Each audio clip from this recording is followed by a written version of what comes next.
aquella gran ciudad que representa los imperios malvados de todos los tiempos. Un día volverá a dominar el planeta. Gracias por acompañarnos una vez más en Sabiduría para el Corazón, donde el pastor Stephen Davey, en la voz y adaptación de Daniel Cuquín, continuará exponiendo lo que la Biblia dice acerca del futuro del universo. En esta serie de programas específicamente estaremos escudriñando las verdades acerca del Armagedón y la caída de Babilonia. Antes de comenzar con la exposición de la palabra, aprovecho para agradecerles por apoyarnos fielmente con sus oraciones y ofrendas, que permiten que este ministerio continúe adelante. Sin más, le animo a que prepare su corazón para oír el siguiente estudio del libro de Apocalipsis.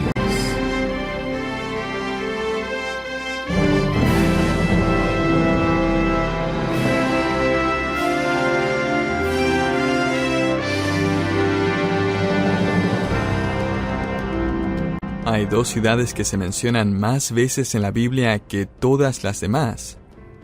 La más mencionada es Jerusalén, apareciendo más de 800 veces. A través de la Biblia, Jerusalén es representada como una ciudad especial en el plan y los propósitos de Dios, y de hecho, Jerusalén es la ciudad de Dios. La última parte de la palabra Jerusalén viene de la raíz hebrea shalom, que significa paz, y toscamente traducida, Jerusalén significa fundamento de paz. Sin embargo, hoy en día la ciudad de Jerusalén experimenta todo menos paz, ¿no es así? No creo que a alguien se le ocurriría describir a Jerusalén como una ciudad pacífica. Y esto es porque su rey no está reinando aún, como lo hará un día según Apocalipsis 19. Mientras tanto, hay otra ciudad prominente a través de la historia de la humanidad. Esta ciudad es mencionada en la Biblia casi 300 veces. Aparece por primera vez en Génesis 10 y por última vez en Apocalipsis 19 cuando es destruida. ¿Ya adivinó cuál es? Esta es la ciudad de Babilonia. Tal como Jerusalén representa los planes y los propósitos de Dios, Babilonia representa los planes y los propósitos del ser humano pecador. Y para poder entender la importancia de la caída de Babilonia en este último libro de la Biblia, necesitamos estudiar sus orígenes en el primer libro de la Biblia.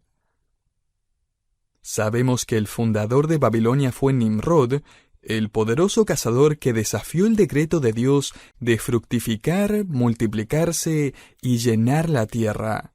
Génesis 9:1. Por el contrario, Nimrod trató de construir una federación global de naciones. Esto era más que una simple unión política. Esta era una unión profundamente religiosa. Nimrod expresó su rebeldía política en la construcción de una ciudad llamada Babilonia y toda su rebeldía religiosa en la construcción de la Torre de Babel. Génesis 11:4 registra que después del diluvio, las personas dijeron: «Vamos, edifiquémonos una ciudad y una torre cuya cúspide llegue hasta los cielos. Y hagámonos un nombre famoso para que no seamos dispersados sobre la faz de toda la tierra».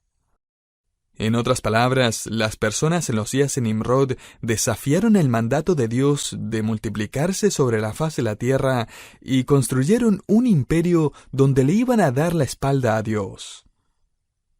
Como sabrá, las alianzas políticas son frágiles. Pocas personas están dispuestas a arriesgar sus vidas por un partido político. Sin embargo, la religión es diferente. Es mucho más poderosa. Y cuando las causas políticas se unen con las causas religiosas, es posible crear una nación extremadamente fuerte, y hasta un imperio mundial.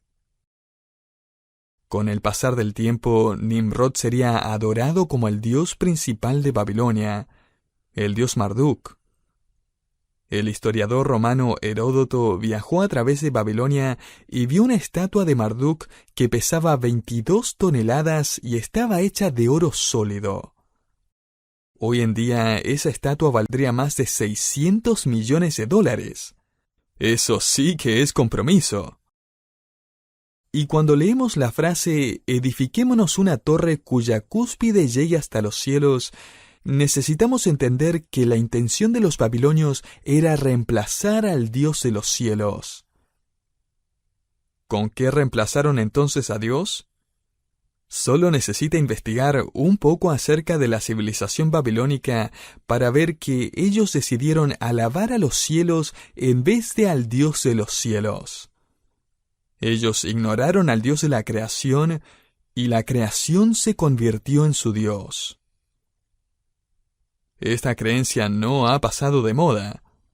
Aún en nuestra generación vemos como millones de personas creen en el universo y las estrellas y las admiran, por no decir que las adoran.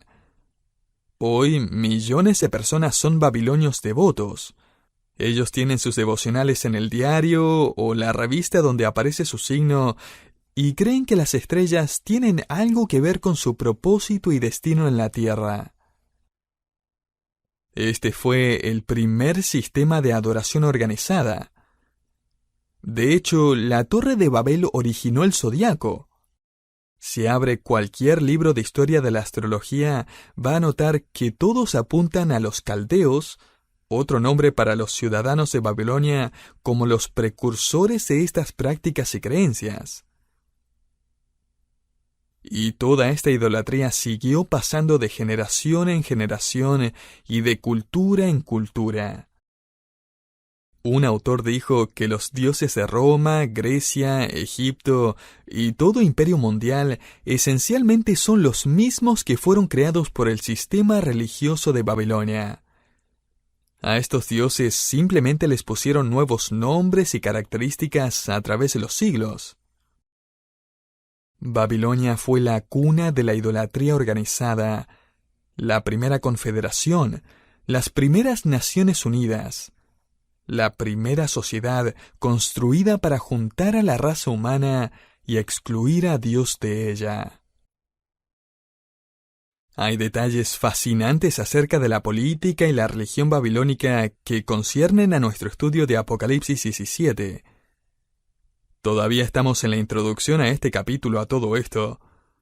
En Génesis 11, la humanidad incrédula ya estaba preparándose para caer de cabeza en la religión de Babilonia. John Walvoord provee el siguiente resumen. Nimrod tenía una esposa conocida como Semíramis. Ella, según registros extrabíblicos, creó rituales y leyendas religiosas para Babilonia. Eventualmente se formó la leyenda de que Semíramis tuvo un hijo milagrosamente concebido por un rayo de sol. Se decía que él era el libertador prometido. Su nombre fue Tamuz. Tamuz fue, en efecto, un falso cumplimiento de la promesa que Dios le hizo a Eva en Génesis 3:15. Dios enviaría a un libertador nacido de la simiente de la mujer. En otras palabras, concebido sin la participación de un hombre. Según las leyendas babilónicas, Tamuz fue asesinado, pero después de 40 días en los que su madre lloró su muerte, él se levantó de entre los muertos.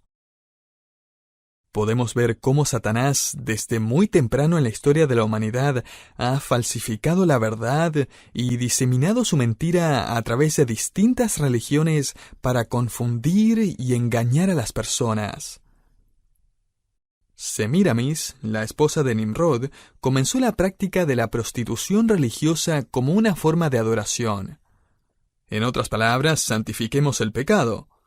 Así que en Babilonia fundaron una orden de vírgenes, que eran cualquier cosa menos vírgenes, para que sirvieran como prostitutas sagradas a las personas que venían al templo a adorar. Tan nociva fue esta religión creada en Babilonia que Dios juzgó a la humanidad mientras construían la Torre de Babel, confundiendo su idioma, y así esparciendo efectivamente la humanidad hasta los extremos de la tierra. Pero aún después de ser diseminados por el mundo, incapaces de hablar un mismo idioma, la adoración a la creación y la combinación del pecado con la religión ya se habían hecho parte de su ADN espiritual. Y vemos cómo se repiten los mismos patrones en todas las culturas a través del mundo. Es fascinante descubrir a través de la Escritura cómo la ciudad de Babilonia constantemente adora a dioses falsos y está en conflicto con la ciudad de Jerusalén y su Dios creador. De hecho, solo necesitamos dar vuelta un par de páginas después de Génesis 11 para encontrar un conflicto entre estas dos ciudades. En Génesis capítulo 14 encontramos que varios reyes conformaron una coalición, derrotaron a Sodoma y se llevaron a sus ciudadanos como esclavos.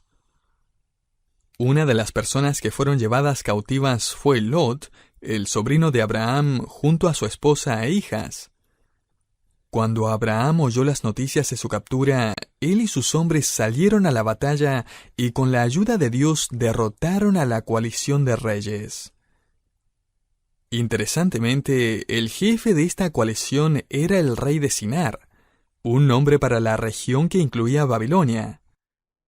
Así que esta es una batalla en donde Abraham, representando los propósitos de Dios, derrota al rey de Babilonia, representando los propósitos del hombre. Luego, cuando vuelve de la batalla, Abraham se encuentra con el rey de Salem, la antigua Jerusalén. Este rey, llamado Melquisedec, sale para recibirlo y bendice a Dios por darle la victoria. Desde este punto en adelante en la Biblia encontramos lo que llamaríamos la historia de dos ciudades. La ciudad de Dios, Jerusalén, en contra de la ciudad del hombre, Babilonia. Este conflicto entre la ciudad de confusión y la ciudad de paz solo va a incrementar con el pasar del tiempo. Babilonia aparece más adelante en la Biblia cuando Nabucodonosor, el rey de Babilonia, arrasa con Jerusalén por medio de 3 campañas militares. Segundo de Reyes 24 y 25. Para entonces, Babilonia se había convertido en el imperio más poderoso del mundo. Sin embargo, tal como Daniel profetizó, Babilonia sería derrotada por los medo-persas, y luego los persas serían derrotados por Grecia, y Grecia sería derrotada por Roma. El último imperio entonces sería una coalición de 10 reinos, un imperio romano revivido, y su capital sería, por supuesto, en Babilonia. El conflicto que empezó en Génesis llegará a su clímax en Apocalipsis. Desde que se construyó la Torre de Babel, Satanás ha estado queriendo, trabajando y planeando para traer a la humanidad de vuelta a Babilonia. Y un día lo logrará. En nuestros estudios anteriores aprendimos cómo los reyes y los ejércitos de la tierra marcharon en contra de Dios y fueron derrotados. Su sangre fluyó como un río a través del valle de Jezreel. Las copas de la ira de Dios finalmente se han vaciado y Cristo en su gloriosa venida ha derrotado al anticristo y a los ejércitos de Babilonia. Y mientras el apóstol Juan observa cómo las copas de la ira de Dios son derramadas sobre el planeta Tierra, y la Tierra es golpeada por granizo, sacudida por el megaterremoto, mientras mira y escucha atónito, pasmado y boquiabierto sin duda, un ángel se le acerca y le habla. Note el versículo 1 de Apocalipsis 17. Uno de los 7 ángeles que tenía las 7 copas vino y habló conmigo diciendo: Ven, te mostraré el juicio de la gran ramera que está sentada sobre muchas aguas. Ahora, como ya ha ocurrido varias veces en este libro, se nos presentan varios eventos de forma rápida y luego como que rebobinan la cinta y nos muestran los mismos eventos en cámara lenta. De esta forma se nos entregan los detalles, explicaciones y comentarios esenciales de estos eventos para que podamos entenderlos.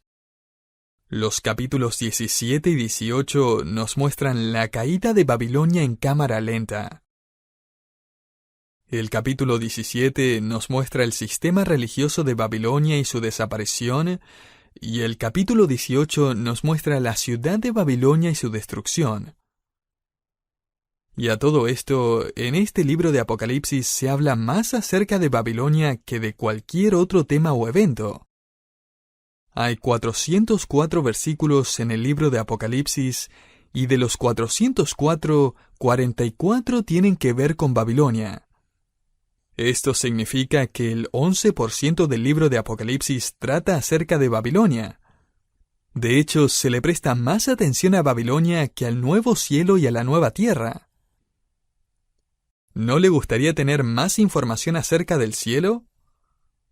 ¿Por qué la disparidad?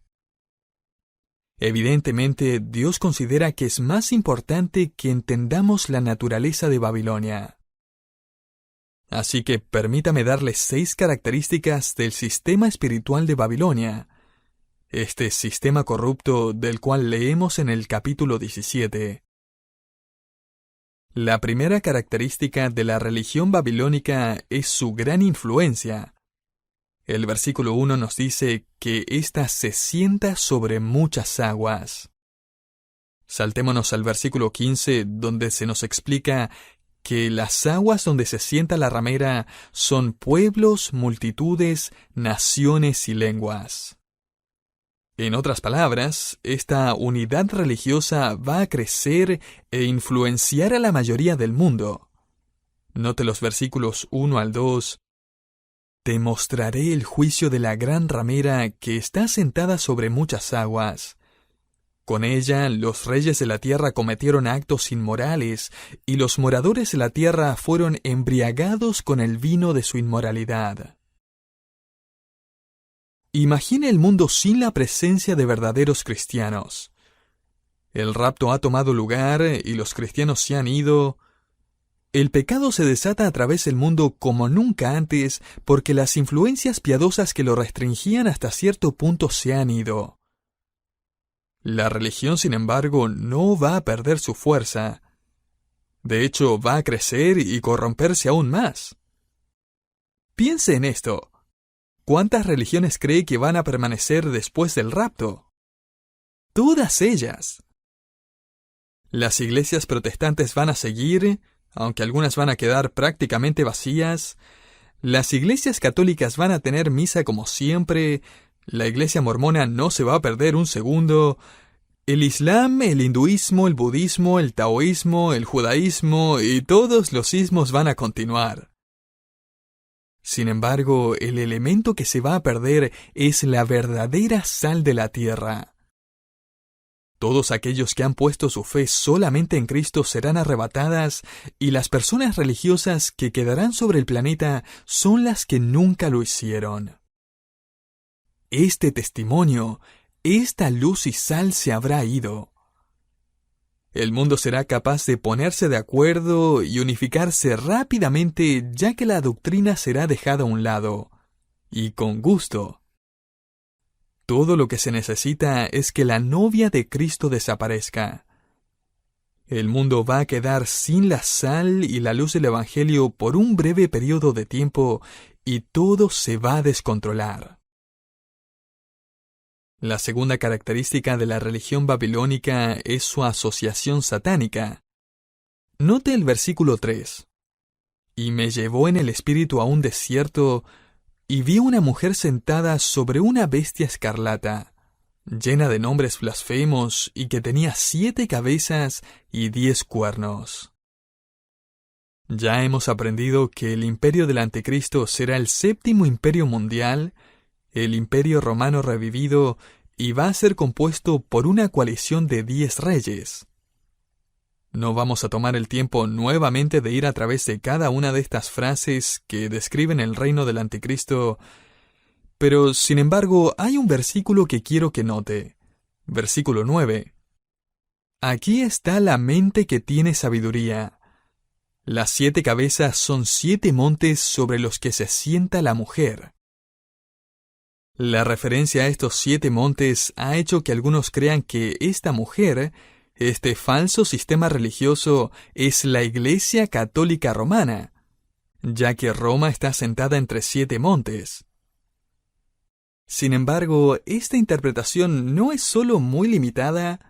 Sería realmente extraño que todo el mundo se convierta al catolicismo, sino que también contradice la siguiente frase. Note que no hay un punto al final del versículo 9, sino una coma. Las 7 cabezas son 7 montes sobre los que se sienta la mujer, coma, y son 7 reyes. En otras palabras, los 7 montes son 7 reyes o reinos. Ahora, ¿quiénes son estos reyes? Juan nos lo dice en el versículo 10. Y son 7 reyes, 5 han caído, uno es, y el otro aún no ha venido. Y quizás esté pensando, gracias Juan, eso fue realmente claro y revelador. Pero en realidad eso sí nos ayuda, si entendemos la metáfora. 5 reyes o reinos han caído. Y cuando estudiamos la historia del mundo, aprendemos que 5 imperios occidentales han caído. Egipto, Asiria, Babilonia, Medo-Persia y Grecia. La pregunta entonces es, ¿cuál imperio es? Y piense en el periodo histórico en el que Juan estaba viviendo. Él vivió durante el reino del Imperio Romano. E imagine que solo queda un imperio más para que venga y domine el mundo. El reino del Anticristo. El próximo imperio mundial, dominado por una sola persona, va a ser el último imperio de la historia de la humanidad. El hecho de que esta ramera o este sistema religioso está montado sobre la bestia nos dice que ella está asociada y quizás aún al principio en control del Anticristo. La tercera característica de la religión babilónica es su riqueza y su unión. Nota el versículo 4. La mujer estaba vestida de púrpura y escarlata, y adornada con oro, piedras preciosas y perlas, y tenía en la mano una copa de oro llena de abominaciones y de las inmundicias de su inmoralidad. La ropa púrpura y escarlata era la más cara que se podía comprar. Para hacer ese tipo de ropa se debían usar millones de moluscos que producen ese tipo de tinta. En los tiempos de Juan, unos 30 ml de púrpura costaban más de medio kilo de oro. La religión que captura la atención mundial será elaborada, atractiva y muy adinerada. Y me pareció interesante que esta mujer está adornada con cosas que el cielo tiene en abundancia: oro, perlas y piedras preciosas. Lo que me hizo pensar que comparada con el cielo, las religiones del mundo solo parecen baratijas. La cuarta característica de la religión babilónica es su perversión. Note el versículo 5, y sobre su frente había un nombre escrito, un misterio: Babilonia la Grande, la madre de las rameras y de las abominaciones de la tierra. En otras palabras, todo empezó con Babilonia, la cuna de la rebelión organizada, la adoración a la creación, la exaltación del universo, la devoción astral, la idolatría y todo ese tipo de cosas es Babilonia. La quinta característica de la religión babilónica es su propósito sangriento. Note el versículo 6. Y vi a la mujer ebria de la sangre de los santos y de la sangre de los testigos de Jesús. Desde el tiempo de la antigua Babilonia hasta el día de hoy, las falsas religiones han provocado un baño de sangre después de otro en contra de los creyentes. Y al llegar a la tribulación, esta ramera está borracha, totalmente ebria con la sangre de los cristianos. La sexta y última característica de la religión babilónica es su destrucción final. Saltémonos al versículo 16. Y los 10 cuernos que viste y la bestia, estos odiarán a la ramera y la dejarán desolada y desnuda, y comerán sus carnes y la quemarán con fuego. Cuando el anticristo revele su imagen y profane el lugar santo, él y su confederación de 10 reinos no van a necesitar más a la gran ramera. La mayoría de los eruditos creen que esta religión mundial va a ser reemplazada alrededor de la mitad de la tribulación, cuando el anticristo afirme ser Dios y demande ser adorado. ¿Qué le pasará a este sistema religioso, adinerado y mundial? Esta ramera va a ser deshonrada, devorada y destruida. Probablemente va a reclamar algún derecho de reinar con los demás, pero ellos simplemente se van a deshacer de ella. El anticristo no va a necesitarla más, y va a deshacerse de ella de una vez por todas. ¿Y dónde está Dios durante estos días de blasfemia? ¿Seguirá aún en control? ¿Se habrá salido esta situación de sus manos?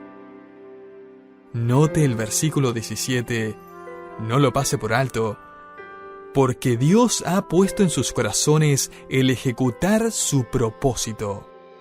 Que tengan ellos un propósito unánime y den su reino a la bestia hasta que las palabras de Dios se cumplan.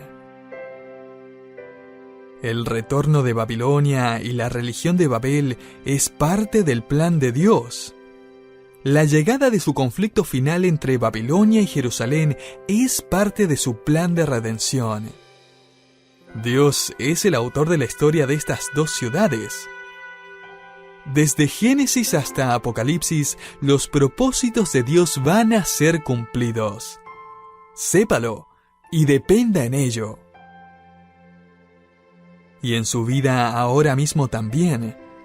Sin importar la lucha, el sufrimiento, el caos o el conflicto que esté viviendo, los propósitos de Dios para usted serán cumplidos, de forma perfecta y a su debido tiempo. Cristo, el heredero del trono de Jerusalén, vendrá, y nosotros con él, para poner fin al conflicto entre la ciudad del hombre y la ciudad de Dios. Este conflicto finalmente llegará a su desenlace cuando la ciudad de Jerusalén derrote a la ciudad de Babilonia y Cristo reine sobre el trono de David para siempre.